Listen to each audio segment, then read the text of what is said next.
ওয়ালাইকুম আসসালাম। শোনো, আজারে কথা কয়ে সময় নষ্ট করার মতো সময় আমার হাতে নাই। তুমি কি পাস দিছো? জি মাস্টার্স পাস। স্কুলের মাস্টার না কলেজের মাস্টার? হ্যাঁ, আমি তো বলছি মেয়ে এখনো চাকরি করে না, চাকরি প্রাইভেট পড়াও। জি না, মাস্টার না, মাস্টার্স পাস। অনার্স পাস করার পরে মাস্টার্স পাস করে।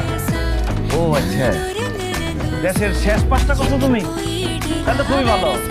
ওরাও তোমার একটা কথা কয়ে রাখি আমি, টাকা পয়সার আমার কোনো অভাব নাই, আমার প্রচুর টাকা। দুই হাতে উড়াইও টাকা শেষ করতে পারবে না তুমি, কারণ আমি টাকা তোমার উড়াইতেই দেবো না। আমার টাকা অনেক আছে, কিন্তু অবশ্যই আমি একদম পছন্দ করি না। আমার একটা শর্ত, আমার বাচ্চা কাচ্চা লাগবে সব শিক্ষিত। এর লেগে আমি একটা শিক্ষিত বউ চাইতেছি। কথা কি ক্লিয়ার? জি, আমারও একটা কন্ডিশন আছে। আমি রিসেন্টলি বিসিএস ভাইভা পরীক্ষা দিয়েছি। বুঝতেছিস কিছু? না, বাবা তুমি সব বুঝতেছি। যদি বিসিএস এ টিকে যাই আমি জবটা করতে চাই। আপনারা টেনশন করবেন না, বিয়ের পরে আমি ওয়ার্ক লাইফ ফ্যামিলি লাইফ দুইটাই মেনটেন করে চলবো। তুমি যেভাবে বড়